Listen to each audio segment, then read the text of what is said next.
تو یگان بار همی خونه اومدی رئیس جان آخه من قریب 10 بار شده اومده رفتم من روی تو آخه همین کاری تو این نیست آخه همین پلکی گرفتن باید بیام بپرتن تو کاری شوخی آخه 75,000 دلار چیده پلی قرضشه آخه رئیس جان ما برای همه شما رو گفتم که بیا یه جایی بریم اینه با شما با دو چشتان میبینن آخه اینا نگاه کن اجاره نگاه کن اینا 350,000 350 آدم قرضدار شده اخمو ای پلی بانک محکم میکنه ما مینوس رفتیم ای باور کن رئیس جان 350 نفر در هر روزه ما 5 6 باری رفتم اومده کلم داره این صاحب خونه قربانی کامera قربان اینا باید مطلی دیگه ایکو در خوردن گوشتی برا ای رئیس جان خیلی گاونزم فهمیدم الان فهمیدی صاحب خونه قربانی کی بود قربانی کامera قربان ای قربان بابا السلام علیکم نازن اگه سودن چیه سلامتتون خوبه خانی شوهرتون شوهرم نیست اکا جون 6 ماه شد نه زنگ میزنه نه خبر میگیره اکا جون باور کنی نیست گوش کن یانگا شوهرتون بدنش نبودنش دیگه مودا فرق نداره شما فقط میتونین خونه را خالی کنین قرضتون 75,000 دلار دخیسای تو میدونی بانکی ما رو محکم میکنن مینوس رفته سای اکا جون خالی میکنم گیجو میرم کتی گودکم بخشش زیاد اکا جون شما همین تماما در همین فکر قرض هستین برای چی یه بار طرفی ما خبر نمیگیرین او وقتی پول در کارتون شید اومدین پول بتین گفتین این خونه و در ساختین چی به یه بار ما رو خبر نمیگیرین اکا جون در فکر قرضتون هستیم باورم کنی نکنی اکا جون همین در تق تق میشه ای ترسم چی پول سوید باشه چی پول آب باشه میترسم که هیکرم اکا جون شما اومده پیشون گذاشتین رئیس جان آخه ما 10 بار 20 بار شده رفتم اومدم گفتینشون گفتیم ای پیشون گذاشتین تمام یانگا دیگه جای گاب نیست فقط خونه رو خالی میکنین رنگی خطون این اجاره 350 نفر دیگه قرضدار ای بیا اکا جون یک پیالک چای بگیرین اکا جون بعد مایل خونه رو خالی میکنه مایل اکا جون اول یک پیالک چای بگیرین وقتی خونه رو خالی کردین این خونه ما میشه ما این خونه رو در فروش میبریم در این خونه ما چای میخریم آب میخریم ایش کاری ما یا نه فقط خونه رو خالی کنین دیگه یگون جای گاب نیست یانگا اکا جون بخشش خیلی بیا یک پیالک چای بگیر اکا جون بیا اکا جون بیا یا مسئله خوب کنیم اینجا بشینیم پیش بعد گام میزنیم این رنگی خطون این هم 350 نفر دیگه قرضدار ای یکم نام خطونه اینا قربانی کامera چی اوچیتل اوچیتل نه رئیس جان قربانی کامera چی پالوچاتل منیجه عرب شو اینا نخواد در بین 2 سال یک بار ما را خبر نگیرین شما 50,000 دلار گرفتین چی کردین نمی شوهرم همو پول گرفت رفت یک کامera اریا خرید اینا رفت مسکو نه زنگ میزنه سراغ میکنه بر 16 گودک موندم یانگا کامera اریا گرفته ماریا گرفته هیچ پرابلم شما نخواد در بین 2 سال شما را خبر نگیرین 50,000 دلار تون 75,000 دلار دخیست خونه را خالی میکنین یانگا دیگه یگم جای گاب نیست اینم گابی نمیای چند بار من بیچاره روی کردم همین بچه اومده اول کارت اومدن است بوز بالک فربهک بود این حال دیده است نمیشه این فوق مده تمام این کاری چوکی نیست بانکی ما رو محکم میکنن یانگا ما رو بفهمین شما اکا جون بخشش زیاد بیشنه پیالک چایتون کنم یانگا دیگه ما چای خوردن نمیتونیم گفتیم نه چای میگذره قطعمون نه یگم چی دیگه این کاری ما خونه به خونه گشتن نیست یگا ما کارخونه داریم ما باید مشتریان ما رو بیان خبر بگیرن درمون بدورن راست این خیلی نمیشه کوخ یانگا بخشش زیاد یک پیالک چایتون کنم بخرین اکا جون با خیلی صحبت میکنم ما بگردیم همین 2 سال در شما رو بخشیده آخه بخشش اکا جون بیشنه پیالک چایتون کنم من نمیدونم موقع چی خیلی اومده گاب میزنی شما میره پیشم گذاشته باشن دیگه جای گاب نیست رئیس جان دیدی خیلی ما باور نمیکنین نه همین کاری ما خونه به خونه گشتنه ما کارخونه داریم ما را باید بیان اونجا مشتری خبر بگیرن آخه ما شما رو چند بار میگفتم ما رو باور نمیکردن این بود این خیلی دیدن باور کنین خودتون حاضی من میدونم که شما چیکار کنم فقط شما آدرس خونه مرا میدونی نه حاضی بسته من شما را چیکار میکنم اخش آمده نکا جان اخش آمده ای اکا جان این دنیا گذرای همین آدمگری میمونه اخش آمده ای رحمت یانگا جان آخه همین ما شما رو آدم گفته قرض دادیم یانگا این را همه میدونه دنیا گذرای همه میدونه رحمت همه میدونه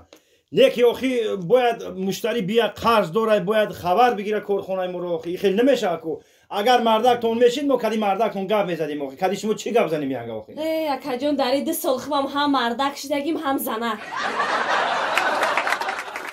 دیدی رئیس جان هر یک خونه که من گشتم یگان مردک نیست با نام شما یکم نوشته یانگا اینا بین نام شما یکم نوشته اینا قربانی کامیرا چی اینا یکم نام شما ای همه پلی کلانترین $75,000 قسط اینا ای $50,000 اول یکم نام شما اینا ما چی بگیم شما را و ما هم گپ میشنویم که آخه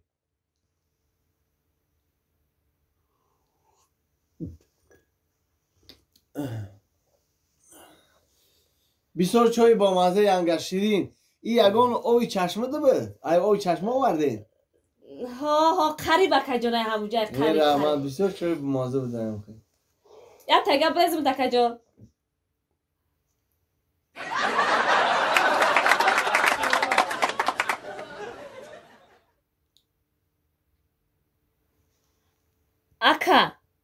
اکا پیوله دیگه چای تون بتم ای اکا چای نمیخره خوشم بوده با یا در دفتر یکم نوی ما را نویسته بدیانه از من در شما نشان میتم چه خیلی نوی ما را می نویسین نجا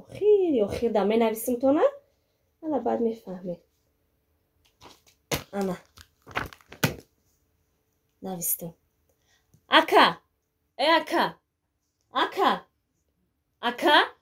او اکا خمون بوده چای تون برزم با چای میخره نه رحمت ینگر بابا که خمون بوده ای فکری همی قرضدارو را که بسیار بدنشه ای شب خوب نه ای شب خوب نبودیم رئیس خوب نبودیم هم خیلی بفری بچیدیم که ینگر اگه ما میریم یانگا هزار رحمت برای پیاله چای تا خوردیم برای مهربانیات برای خاکساریات نه شاگرد او رحمت انا ما شما را یانگا مهلت میتیم برای خاکسار بودین ما شما را مهلت میتیم انا برای همین ما میگیم که پلی قرض آدما را گرفتن شه ای اول نو ای آخر سر کنیم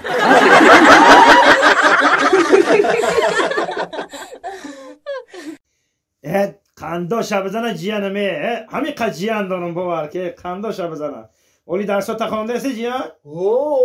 بخوام پرگل نکه نه با گوش که اوچه تا غم نته بسیار نه ما اوچه غم نمیتونم این اوچه تا خواهرچه میشم آدم میدونی؟ خواهر میشم آدم میدونم با ایشم میدونم که شما تقایی میشین انا جورا؟ ای تقایی او دفعه آمده بودی کو گفتی که 5 بگی باید ولی که میخرم 5 تا 5 گرفتی ما مالدیس انا 5 تا 5 گرفتگی پگه در کارت میشوه ولیگ نیو ماشینی کپ کلان میخری فهمیدی؟ ماشین میخرم درسات هم خیلی بخوام 5 بگی تقایی 5 سامان بته ما چو میکنی 4 سامانه 3 سامان بس ایتا من ندارم 2 سامان اینا ما 1 سامانه بگی 50 دینم شد بیار نه حالی بیشی یا چای برید مده چای بریزم؟ خوزی در آده یا چای گرم برید خوزی آنم خیلی جوره آدم و چشه غم نمیتا درساشم میخونه چیزی که گفت گپی و چشه میگیره فهمیدی؟ چای هم ریخته نمیتونی کجی ها؟ نه میتونم اینا با میگوی من 5 میگیرم چقدر تو 5 میگیری؟ یا چای ریخته نمیتونی اینا نگاه که تو گویی؟ یا چی بای قدر بسیار پر کردی چایه؟ آخی آچم برای نصیحت کرده که وقتی که خانه مهمان اومد پیالش پور کتون لواشه انم خیلی بستم برای چی؟ برای چی که شکر انداخته نتونم همی او چند گو؟ برای چه تفاید کرد؟ خیلی